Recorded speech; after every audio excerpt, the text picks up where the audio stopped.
Hello dear students, welcome to BPSC online classes. How are you all? I hope you all are very well. मैं Mansar 12th class की sociology के part second के chapter 3 का lecture 7 लेकर आया हूँ, जो कि लेक्चर 7 आज का टॉपिक है हमारा ग्राम सभा के बारे में चर्चा करते हैं। जैसे कल इसके बारे में कल का टॉपिक था हमारा पंचायती राज और ग्रामीण सामाजिक रूपांतरण की चुनौतियों के बारे में कल मैंने पढ़ा था। तो आज का टॉपिक है हमारा इसी पंचायती राज की कुछ संस्थाएं थी। संस्थाओं में जो पहली संस्था है वो ग्राम सभा के बारे में आज हम चर्चा करेंगे। ग्राम सभा क्या है? ग्राम सभा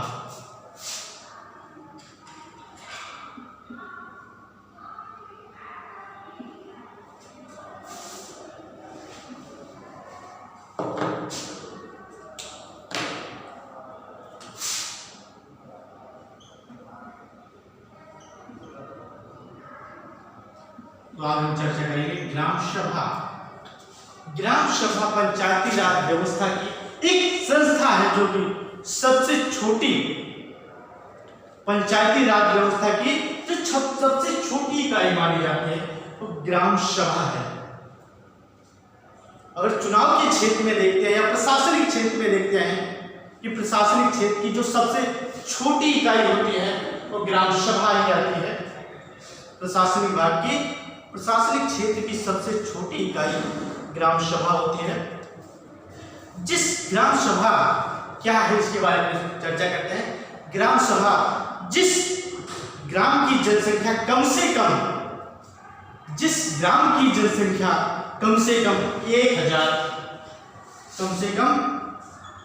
1000 से लेकर के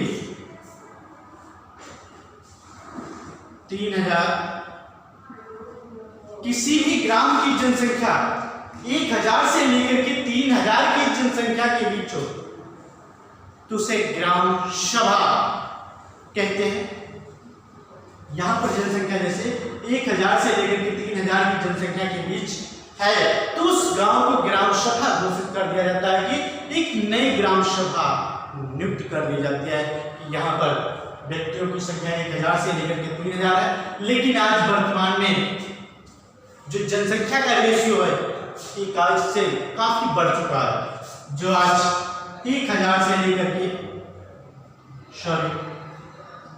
यहाँ पे 2000 से लेकर के 6000 तक की जनसंख्या पर एक ग्राम सभा का निर्वाचन किया जाता है। ग्राम सभा नियुक्त की जाती है कि इस क्षेत्र में 2000 से ऊपर जनसंख्या, किसी भी ग्राम सभा में 2000 के ऊपर जनसंख्या है तो उसे एक ग्राम सभा निर्वाचित कर दी जाती है, ग्राम सभा का निर्माण कर दिया जाता है, अर्थात चुनाव किया जाता है। लेकिन जब इस पंचायती राज व्यवस्था की स्थापना हुई थी तो 1000 से लेकर के 3000 के रेशियो पर एक ग्राम सभा का निर्माण किया गया था। किसी ग्राम की जनसंख्या अगर 1000 से लेकर के 3000 के बीच है तो एक ग्राम सभा के नाम से इसे जाना जाता था। अब प्रेजेंट में 2000 से 6000 के बीच जनसंख्या का रेशियो कर दिया गया, चेंज हो गया। तो ग्राम सभा प्रशासनिक विभाग की सबसे छोटी इकाई है ग्राम सभा। ग्राम सभा के सदस्यों के द्वारा ग्राम सभा के सदस्यों के द्वारा एक ग्राम सभा के मुखिया अर्थात प्रधान का चुनाव होता है। ग्राम सभा के सदस्यों के द्वारा ग्राम सभा का सदस्य वही होता है जो 18 वर्ष की आयु पूरी कर चुका होता है। ग्राम सभा का व्यक्ति वही हो सकता है, वही बन सकता है जिसकी आयु 18 वर्ष हो चुकी हो, अर्थात वयस्क हो चुका हो। एक वयस्क व्यक्ति ही ग्राम सभा का सदस्य माना जाता है, जिसकी आयु 18 वर्ष पूरी हो चुकी है वो ग्राम सभा का सदस्य है। ग्राम सभा के सदस्यों के द्वारा ग्राम सभा के वयस्क सदस्यों के द्वारा ग्राम सभा के वयस्क सदस्यों के द्वारा ग्राम प्रधान का चुनाव होता है। ग्राम प्रधान का चुनाव होता है।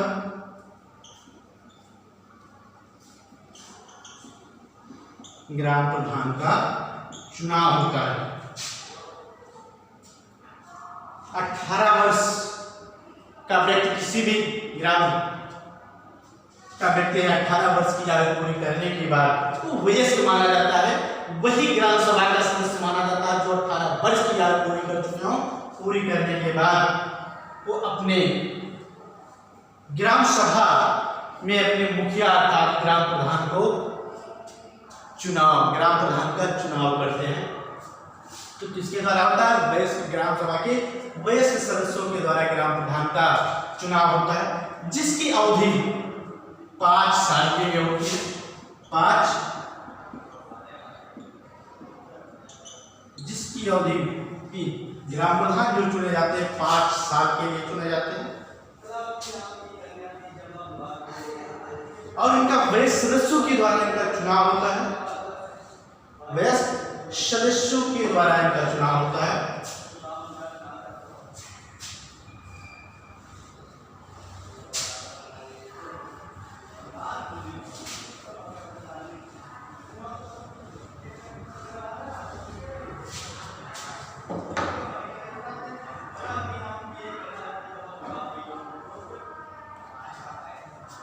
ग्राम सभा का प्रधान बनने के बाद इस सभापति, जैसे शहरी राज व्यवस्था में सभापति का चुनाव होता है, वैसे पंचायती राज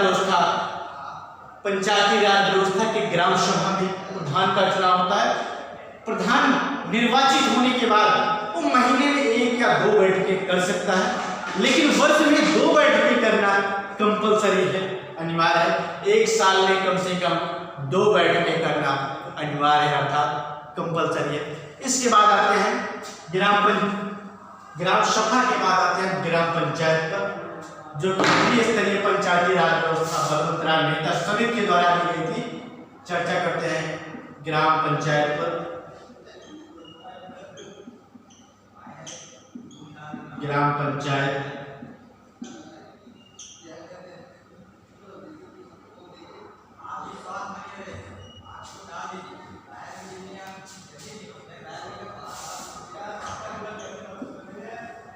ग्राम सभा, ग्राम पंचायत या इसे क्षेत्र पंचायत ही कह सकते हैं, क्षेत्र पंचायत भी कहते हैं, जिसे त्रिस्तरीय पंचायती राज व्यवस्था में ग्राम सभा, ग्राम पंचायत या क्षेत्र पंचायत अर्थात जो तीसरी संस्था थी और जिला पंचायत थी। तो यहाँ पे ग्राम पंचायत की चर्चा करते हैं। ग्राम पंचायत में कुछ अन्य सदस्यों का भी चुनाव होता है, कुछ अन्य सदस्यों का भी चुनाव होता है, जैसे 501 जनसंख्या पर इनका चुनाव प्रारंभ हो जाता है। 501 जनसंख्या पर 500 से लेकर के इन व्यक्तियों का चुनाव प्रारंभ हो जाता है। 500 से 1000 इन सदस्यों का चुनाव, जैसे कोई भी ग्राम सभा होती है तो वहां पर प्रधान के अलावा कई सदस्यगण होते हैं, जैसे उप प्रधान भी उप प्रधान का भी चुनाव किया जाता है। एक प्रधान होता है, दूसरा उप प्रधान होता है। यहीं पर उप प्रधान का भी चुनाव होता है और 500 से 1000 की जनसंख्या, यहां पर 500 की जनसंख्या पर एक सदस्य का चुनाव होता है। इन सदस्यों का चुनाव ग्राम पंचायत के व्यक्तियों के द्वारा, वयस्क मताधिकार के द्वारा होता है। ग्राम पंचायत के सदस्यों के द्वारा इनका चुनाव होता है।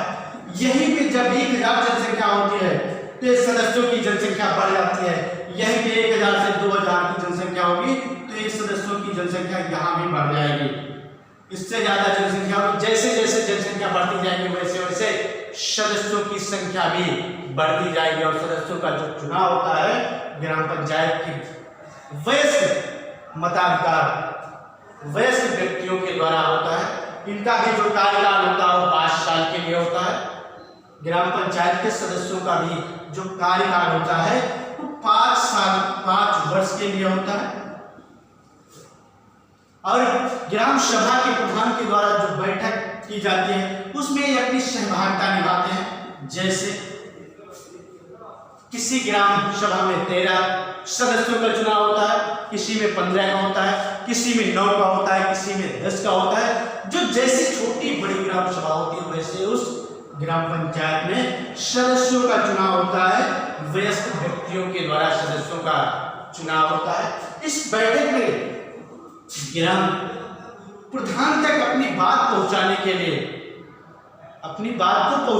लिए इस सदस्य किसी भी ग्राम सभा या ग्राम पंचायत का कोई भी सदस्य अपनी बात को प्रधान तक पहुंचाने के लिए क्षेत्र के ग्राम पंचायत के सदस्यों के माध्यम से पहुंचाने का कार्य करते हैं। अर्थात जहां भी अपनी समस्याओं का निराकरण करने के लिए प्रधान के द्वारा अपनी बात को रखते हैं, निराकरण किया जाता है। इसके बाद विशेष परिस्थितियों में सरकार इसकी अवधि कम या अधिक भी कर सकती है। कुछ विशेष परिस्थितियों में सरकार इनकी अवधि ग्राम पंचायत के सदस्यों का जो कार्यकाल है 5 साल से कम या ज्यादा कर सकती है। जैसे इस कोरोना काल में ग्राम पंचायत के चुनाव की तिथि को बढ़ा दिया गया। कम या ज्यादा राज्य सरकार के द्वारा इसे घटाया बढ़ाया जा सकता है। किसी भी प्रोटोकॉल में अगर कोई भी देश के ऊपर कोई समस्या या राज्य के ऊपर कोई भी समस्या या कोई प्रोटोकॉल आता है तो उस प्रोटोकॉल को देखते हुए इस चुनाव को स्थगित करके इनके कार्यकाल को आगे बढ़ाया जा सकता है। इसके बाद पदाधिकारी आते हैं। पदाधिकारियों के बारे में चर्चा करते हैं।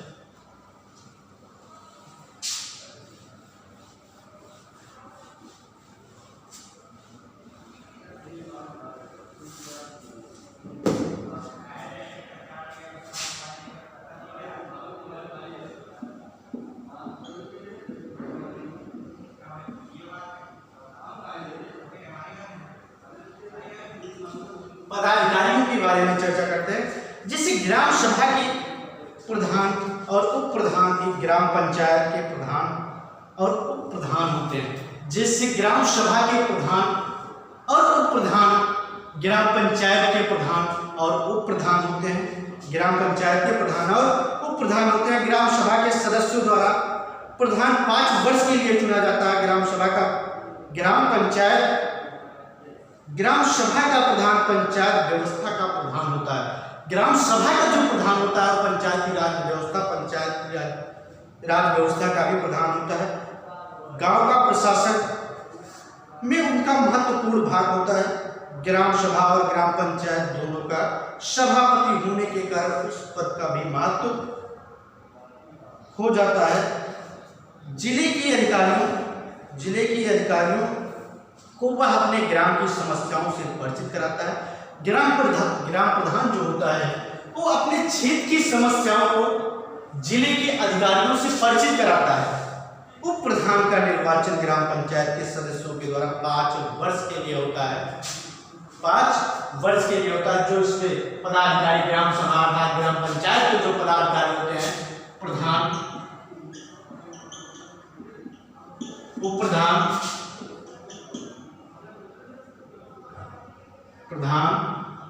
उप प्रधान और सदस्यगण, जो सदस्यों का चुनाव होता है प्रधान, उप प्रधान और जो सदस्य ग्राम सभा में चुने जाते हैं वही सदस्य ग्राम पंचायत में भी सेम सदस्यों का चुनाव ग्राम पंचायत में भी होता है।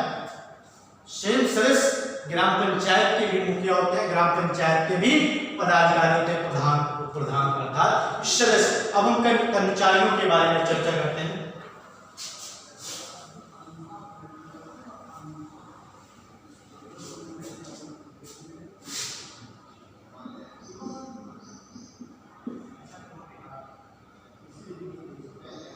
कर्मचारी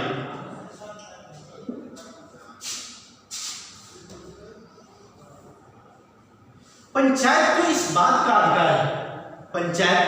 इस बात का अधिकार है कि वह तहसीलदार से की पूर्व स्वीकृति से अपने अधीन काम करने वाले कर्मचारियों को नियुक्त कर सकती है। ग्राम प्रधान को यह अधिकार है कि वह तहसीलदार की पूर्व अनुमति से, तहसीलदार की पूर्व स्वीकृति से अपने अधीन काम करने वाले व्यक्तियों अर्थात कर्मचारियों को नियुक्त कर सकती है। परंतु पंचायत का सेक्रेटरी राज्य सरकार द्वारा नियुक्त किया जाता है। परंतु पंचायत का जो सेक्रेटरी होता है, जो ग्राम विकास अधिकारी होता है, वो राज्य सरकार द्वारा नियुक्त किया जाता है। इसमें कर्मचारियों में पंचायत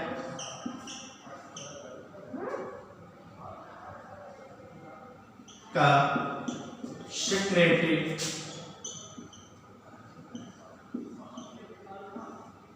पंचायत का जो सेक्रेटरी होता है, सेक्रेटरी राज्य सरकार के द्वारा नियुक्त किया जाता है।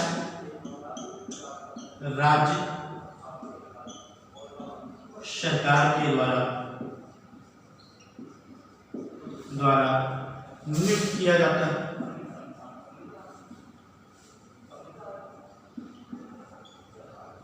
नियुक्त किया जाता है।